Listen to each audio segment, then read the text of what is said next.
He was the janitor's son they laughed at in the lobby, until their entire company began collapsing before their eyes. "Get him out of here," they had sneered.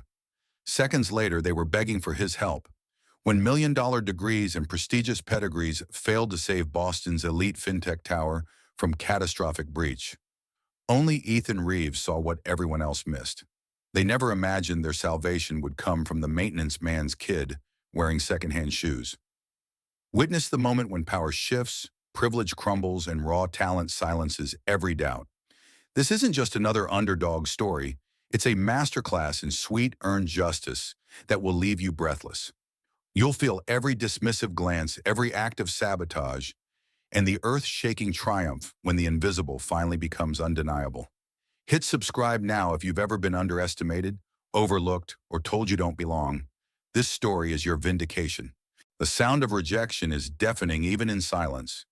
Ethan Reeves stood frozen in the gleaming lobby of FinTech Tower, his father's worn leather portfolio clutched tightly against his chest like armor. His weathered sneakers squeaked softly against the polished marble floor, too informal, too ordinary for this temple of technology and wealth. The receptionist's eyes flickered with recognition, then dismissal. "Reeves? As in Marcus Reeves's boy? The maintenance supervisor?"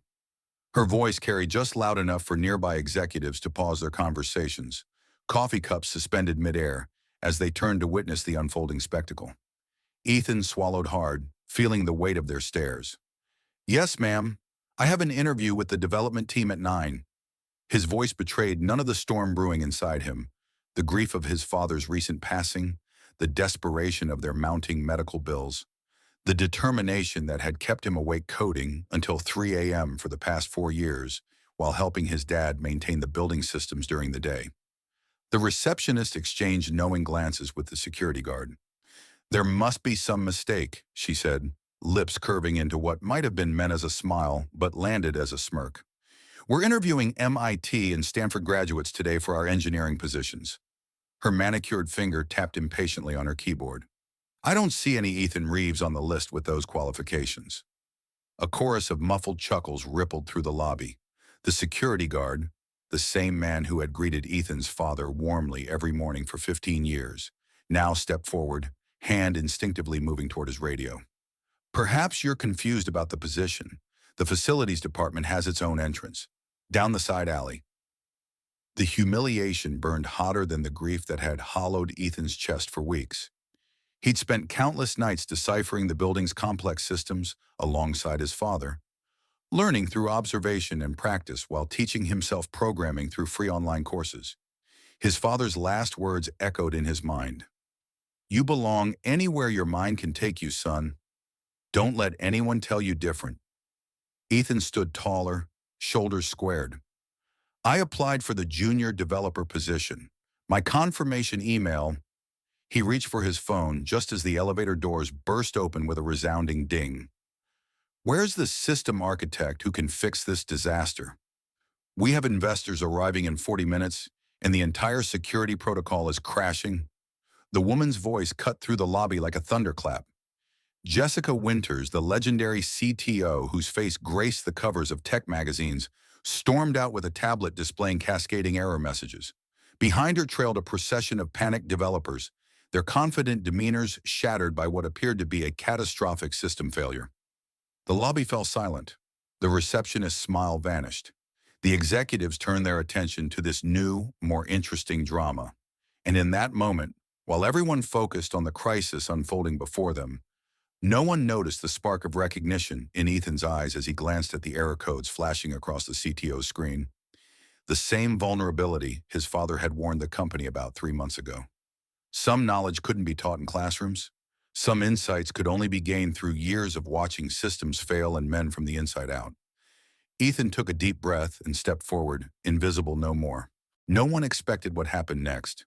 The chaos in the lobby intensified as Jessica Winters' voice rose above the panicked murmurs of her team. "This isn't just a glitch. It's a security breach in progress. Someone's trying to access our client database right now." The color drained from the faces of executives who moments ago had been smirking at Ethan. Their quarterly bonuses, their stock options, Their very careers hung in the balance of the next 40 minutes. Ethan stood motionless, his father's portfolio still clutched against his chest. The error codes flashing across Jessica's tablet were painfully familiar. He'd watched his father document this exact vulnerability during routine system checks last quarter. Marcus Reeves had submitted 3 separate maintenance reports warning about the outdated security protocols in the building's main server room, reports that had apparently been filed away and forgotten by the same people who now frantically searched for solutions. "We've tried rebooting the main servers," a developer in an expensive suit explained, his voice cracking. "The legacy system is rejecting all our override commands. None of us have worked with this architecture before. It predates everyone on the team." Jessica's eyes narrowed. Everyone except Marcus. She scanned the lobby, a flicker of desperation crossing her face. "Where's Marcus Reeves?"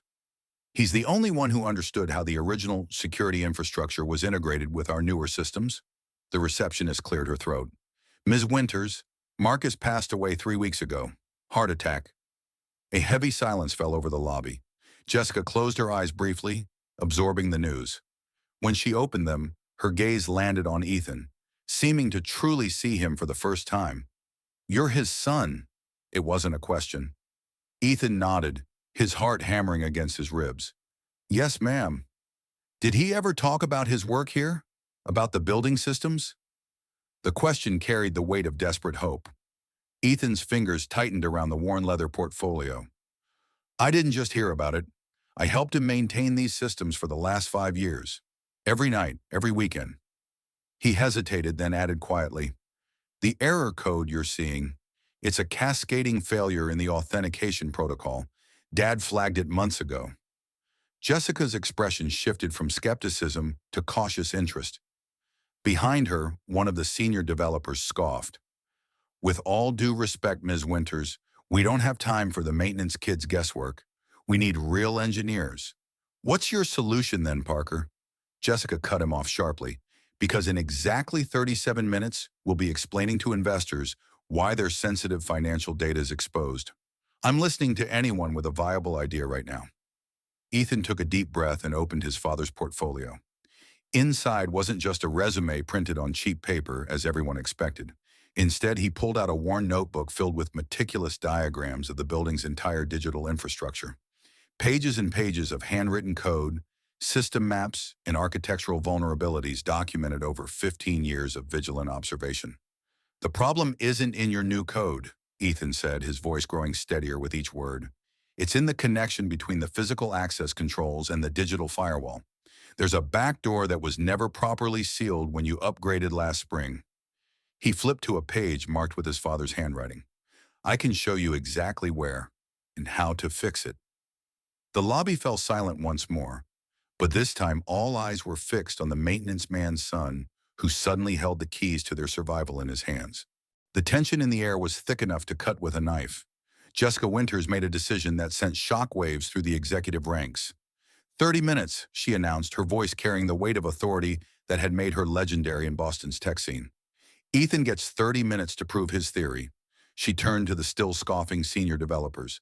"Unless any of you suddenly remembered how to navigate legacy code from the Stone Age." Their silence was answer enough. The developer named Parker rolled his eyes dramatically, but stepped aside as Jessica ushered Ethan toward the restricted access elevators. "This is ridiculous," Parker muttered loud enough for everyone to hear. "We're trusting our entire infrastructure to a janitor's kid who probably learned coding from YouTube." Ethan felt the sting of the words but kept his eyes forward, his father's notebook clutched firmly in his hands. He'd weathered worse insults during the long nights he'd spent studying while his classmates partied. During the weekends, he'd sacrificed to help his father with building maintenance instead of building a social life. What Parker and the others couldn't understand was that experience sometimes taught lessons that no university ever could. The server room hummed with the sound of powerful machines when they entered. Screens displayed cascading error messages, red warnings flashing across multiple monitors like digital distress signals. The team of engineers stood back, arms crossed, expressions ranging from skeptical to openly hostile as Jessica granted Ethan access to the main terminal. "The clock's ticking," she reminded him. 28 minutes until our investors arrive." Ethan nodded, fingers already dancing across the keyboard. He navigated through layers of security protocols with surprising ease, his movements confident and precise. Your team built impressive front-end security, he explained as he worked, but they overlooked something critical. He pulled up a schematic that matched one of his father's hand-drawn diagrams. See this junction here? It's where your digital security connects to the physical building systems. Door access controls, elevator security, environmental monitors. Jessica leaned closer, her professional skepticism giving way to genuine interest. What about it? When the system was originally designed 15 years ago, the building controls and digital systems were integrated for efficiency. During your last upgrade, your team treated them as separate systems. Ethan pulled up another window, revealing an obscure command line that none of the watching engineers recognized. They left this back door wide open. Anyone with access to the building's maintenance controls could potentially reach your financial data through this connection. Parker pushed forward, unable to contain himself. That's impossible. The systems are completely separate architectures. Ethan didn't argue. Instead, he pulled up his father's maintenance logs. Years of meticulous documentation showing exactly how the systems remained interconnected, despite appearing separate on paper. My dad tried to tell your security team 3 times. They wouldn't listen to a maintenance supervisor. The room fell silent as the implications sank in. It wasn't just a technical oversight, it was a cultural blind spot. The company had deemed certain voices unworthy of attention, certain knowledge less valuable than others, and that arrogance had left them vulnerable. Jessica's expression hardened as she looked from the evidence to her team. Fix it, she ordered Ethan. Show us how. With 17 minutes remaining, Ethan began implementing the solution his father had designed, but never been permitted to execute. As his fingers flew across the keyboard, the watching engineers slowly moved closer, their expressions shifting from dismissal to grudging respect to outright astonishment. If this story of overlooked talent fighting against prejudice resonates with you, hit that like button and subscribe to our channel. We're bringing you more real-life underdog stories that will inspire you to believe in yourself even when others don't. Drop a comment below about a time someone underestimated you. We'd love to hear your story. Just when the impossible seemed possible, the hidden hostility surfaced. As Ethan's solution successfully sealed the security breach with 3 minutes to spare, the atmosphere in the server room shifted. The warning lights on the monitors faded from angry red to peaceful blue, and the system stability indicators all returned to normal. The immediate crisis had been averted, but the storm brewing among the senior engineers was just beginning. Jessica Winters studied the restored systems with intense focus, her fingers tracing the elegant simplicity of Ethan's solution. "This is remarkable work," she said finally, turning to face him with newfound respect. "You implemented a security patch that our entire team couldn't identify, much less fix." Her gaze swept across the room, landing pointedly on Parker and the other senior engineers.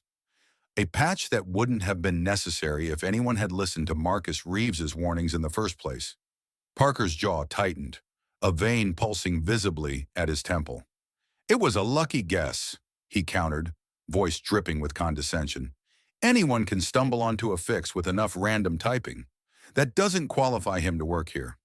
Several of his colleagues nodded in agreement, a wall of expensive suits and advanced degrees closing ranks against the outsider. Ethan stood quietly, his father's notebook held against his chest like a shield. He'd seen this reaction before, the swift dismissal of his knowledge, the desperate attempt to diminish his contribution. It was the same reaction his father had faced for years, his expertise relegated to just maintenance issues, despite his intimate understanding of the building's complex systems. Jessica's eyes narrowed dangerously. "Lucky guess?" She gestured toward the monitors. "He just prevented what could have been the largest data breach in our company's history. He identified a vulnerability that our entire security team, that you, Parker, missed completely." Her voice remained level, but steel underlay every word. Luck had nothing to do with it. The tension crackled like electricity as Jessica made a decision that would change everything. "Ethan, I'd like to offer you a position, not in development, but something new." She ignored the collective intake of breath from her team. We need a dedicated cybersecurity specialist who understands both our digital and physical infrastructure. Someone who sees the connections others miss. Parker stepped forward, indignation overwhelming his professional demeanor. This is absurd. He has no degree, no formal training, nothing but some handwritten notes from the man who understood this building better than anyone, Jessica interrupted coldly. The man whose warnings you repeatedly ignored because his title wasn't impressive enough for you. She turned back to Ethan. The position reports directly to me. Your first task will be conducting a comprehensive security audit of all our systems, identifying any other vulnerabilities that might have been overlooked. The elevator doors opened, revealing a group of impeccably dressed investors. Their arrival should have been cause for panic just 30 minutes earlier, but now they were greeted by functioning systems and a composed CTO. Jessica smiled confidently as she moved to welcome them, pausing only to deliver a final message to her engineering team. Either work with Ethan or explain to our board why your oversight nearly cost us everything today. Her voice was quiet enough that only those in the server room could hear, but the ultimatum landed like thunder. Your choice. As Jessica led the investors away, Ethan found himself alone with the team that had dismissed him, standing in the shadow of his father's legacy, but finally visible in his own right. The battle was won, but the war for acceptance had only just begun. The battle lines were drawn in silence. 2 weeks into Ethan's new position, the sabotage began so subtly he almost missed it. Critical meeting invitations mysteriously disappeared from his calendar. Security reports he submitted vanished from the company's internal systems. His access to certain development servers was repeatedly revoked due to system glitches. A lesser man might have believed it was all coincidence, but Ethan Reeves had learned from his father to recognize patterns in chaos. Parker and his inner circle had declared war without a single word of open hostility. Their weapons were exclusion, isolation, and information control. Tactics designed to make Ethan fail without leaving fingerprints of their interference. Each morning, Ethan arrived to find his desk had been accidentally relocated to more remote corners of the building, further from the teams he needed to collaborate with. Each afternoon, he discovered another critical piece of documentation had been classified beyond his security clearance. "They're waiting for you to quit," a voice said one evening as Ethan worked late, manually recreating security protocols that had mysteriously vanished from his drive. He looked up to find a young engineer named Maya standing in his doorway. "They've done this before to people who don't fit their idea of who belongs here."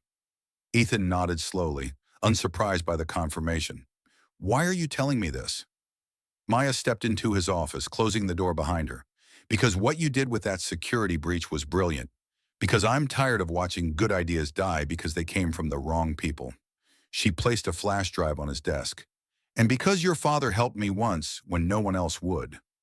The flash drive contained backup copies of the missing documentation, along with evidence of deliberate tampering with Ethan's work. More importantly, it contained something that made Ethan's breath catch: his father's complete maintenance logs for the past decade, meticulously documenting every system vulnerability he'd identified and every warning that had been ignored. "There are more of us than you think," Maya told him before leaving. "Not everyone here worships at the altar of Ivy League credentials." The next morning, Ethan arrived to find 4 junior engineers waiting at his newly relocated desk. "We want to learn," their unofficial spokesperson said simply. "That security patch you implemented." It was elegant, smarter than anything we've seen from the senior team. This unexpected alliance marked a turning point. While Parker's faction controlled the official channels, Ethan's growing coalition operated in the margins, sharing information through encrypted chats and meeting in forgotten conference rooms.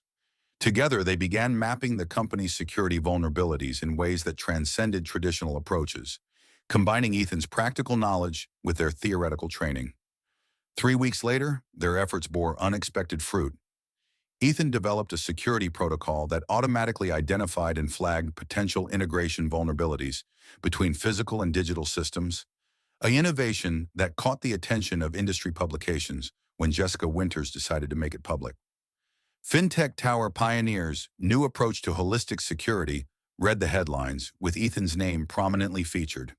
The article landed like a bomb in Parker's carefully constructed narrative. Suddenly, Ethan wasn't just the maintenance kid anymore.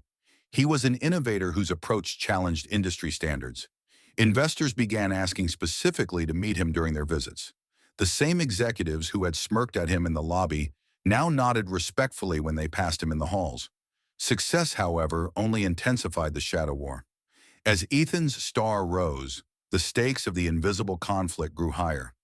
What he couldn't know was that Parker's team had already begun their most dangerous sabotage yet, one that wouldn't just target Ethan's career, but the security of the entire company. Darkness always reveals what light conceals. On a stormy Tuesday morning, with rain lashing against the windows of FinTech Tower, the company's entire payment processing system crashed without warning. Terminals throughout the building flashed the same ominous message: security protocol violation. Customer data began appearing in unencrypted form on public-facing servers, triggering automatic alerts across the financial industry. The company that had prided itself on security was suddenly hemorrhaging the very information it had promised to protect. Chaos erupted as executives poured into the crisis command center. Jessica Winters stood at the center of the storm, her usual composure cracking as she scanned the room. "Where is Ethan?" she demanded, voice cutting through the panic. "Get Reeves in here now." But Ethan was already there, hunched over a terminal in the corner, fingers flying across the keyboard as he traced the origin of the catastrophic failure. His face, illuminated by the screen's blue glow, was set in lines of grim determination. "This wasn't an external attack," he announced, looking up at last. "The failure was triggered internally. Someone deliberately disabled the security patches we implemented last month." The room fell silent. Jessica moved to Ethan's side, studying the evidence on his screen. "You're certain?" she asked quietly. "Absolutely." Ethan pulled up a series of command logs showing the systematic dismantling of security protocols, each executed using senior administrator credentials. These changes were made gradually over weeks, designed to create a catastrophic failure that would look like a fundamental flaw in my security architecture. Maya stepped forward, tablet in hand. "We've been tracking unusual system activities for the past month," she explained, displaying a meticulously documented timeline of suspicious access patterns. "Someone has been creating backdoors and vulnerabilities throughout the system, all traceable to terminals used exclusively by the senior engineering team." Jessica's expression hardened as she turned toward Parker, who stood against the far wall, arms crossed defensively. "Is this true?" she asked, her voice deadly quiet. "You can't possibly believe," Parker began, but Maya was already projecting new evidence onto the main screen. Security footage showing Parker and two other senior engineers accessing the server room during off hours, email exchanges discussing how to expose the maintenance kid's incompetence, and most damning of all, a documented trail of intentional system sabotage designed to trigger precisely this kind of failure. You were willing to compromise customer data, to risk this entire company's reputation, just to discredit Ethan? Jessica's disbelief was palpable, her voice trembling with barely controlled fury. Parker's arrogance finally cracked.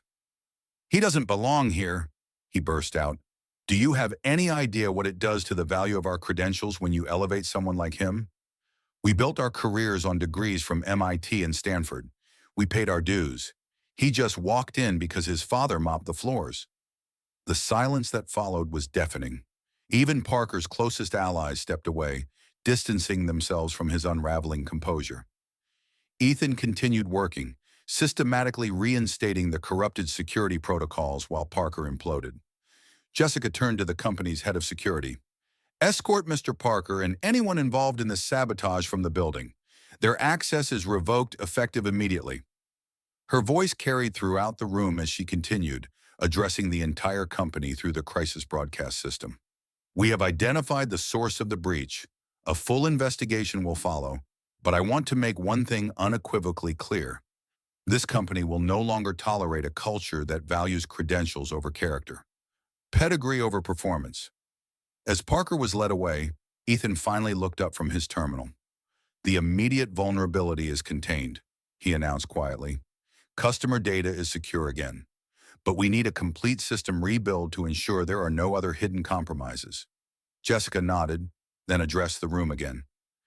As of this moment, Ethan Reeves will lead our security division through this crisis and beyond.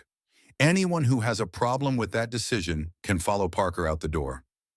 The storm outside seemed to intensify, rain pounding against glass that reflected the transformed power structure within. In the span of a single morning, the invisible war had finally broken into the open, and with its exposure came the opportunity for genuine transformation. 3 months later, the wounds had healed, but the scars remained as reminders. Ethan stood before the company's board of directors and a panel of major investors, his father's worn leather portfolio replaced by sleek digital presentations, displaying his vision for the future of security at FinTech Tower. The boardroom, with its wall of windows overlooking the Boston skyline, couldn't have been further from the basement maintenance office, where he'd spent countless hours learning at his father's side. Traditional security frameworks fail because they create artificial boundaries between systems that actually function as a single organism, Ethan explained, his voice carrying the quiet confidence that had become his trademark. A building isn't just concrete and steel, it's a living ecosystem of physical and digital components that interact in ways most security experts never consider. The board members leaned forward, captivated not just by his insights but by the journey that had brought him before them. The story of the maintenance supervisor's son who saved the company from both external threats and internal sabotage had spread throughout Boston's tech community, transforming into something approaching legend. What had begun as a desperate attempt to secure a job had evolved into a revolution in how the industry approached security. "We're implementing what we call the Reeves Protocol," Ethan continued, acknowledging with a slight smile the name Jessica had insisted on using. "It treats every building as a unified security environment, eliminating the artificial separation between physical access systems and digital infrastructure." When the presentation concluded, the board's approval was unanimous. The company would not only implement Ethan's security framework across all their properties, but would license the technology to other financial institutions. A decision that would eventually transform Boston into a hub for integrated security innovation. As the boardroom emptied, Ethan found himself alone with the company's CEO, a man who had barely acknowledged his existence 3 months earlier. "Your father would be proud," the CEO offered awkwardly, clearly uncomfortable with the emotional territory. Ethan nodded politely but excused himself. There was somewhere else he needed to be. The basement maintenance office was scheduled for renovation the following week, soon to become the headquarters for Ethan's expanded security division, but today it remained untouched, still bearing the imprints of Marcus Reeves' 15 years of service. Ethan stood in the doorway, allowing the memories to wash over him, the countless evenings spent helping his father troubleshoot systems, learning through observation and practical application lessons no university could teach. Maya found him there an hour later, sitting at his father's old desk, surrounded by handwritten logs and diagrams. "Everyone's looking for you," she said. "The investors want to take you to dinner." Ethan looked up, a nascent idea forming. "What if we created a scholarship," he asked, "for people with non-traditional backgrounds, people who understand systems from the ground up, not just from textbooks?" Maya's eyes lit up. "The Reeves Fellowship? For maintenance workers, service staff, self-taught programmers. For anyone who sees connections others miss," Ethan finished. "My father used to say that the people who fix broken things often understand them better than the people who design them." 2 weeks later, the first recipients of the Reeves Fellowship were announced. 5 individuals from maintenance and service backgrounds who would receive full training in integrated security systems.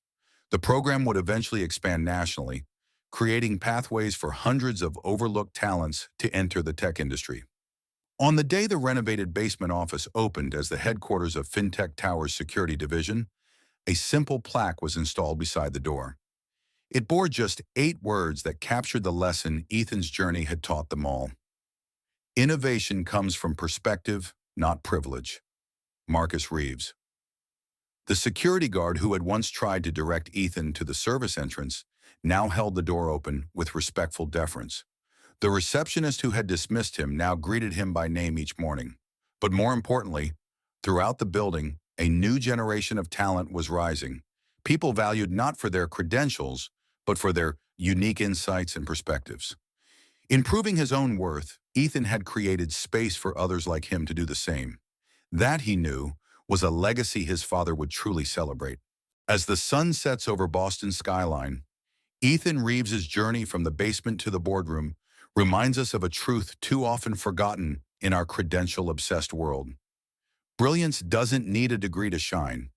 When that security guard who once blocked his path now holds the door open with respect, we witness more than just one man's triumph. We see the transformative power of recognizing value where others see only titles. I've spent years documenting stories of overlooked talent, and Ethan's experience echoes a pattern I've seen repeatedly. Innovation rarely comes from expected places.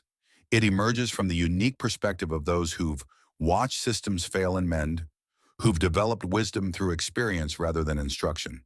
The Reeves Fellowship didn't just change lives, it challenged an entire industry to question its assumptions about who belongs at the table. In our own lives, we face the same choice. Will we judge others by their credentials, or will we recognize the invaluable insights that come from diverse perspectives and unconventional paths? Sometimes the person who truly understands how to fix what's broken is the one who's been watching it break for years. Sometimes the most qualified person in the room isn't the one with the right diploma, it's the one with the right vision.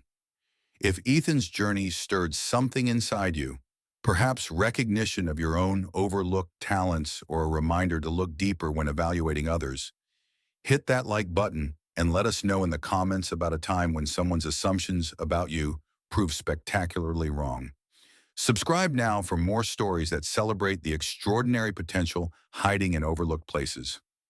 Our next video reveals how a night shift hospital cleaner saved thousands of lives with a simple observation that every doctor missed. This is real-life revelations, where untold stories become unforgettable lessons.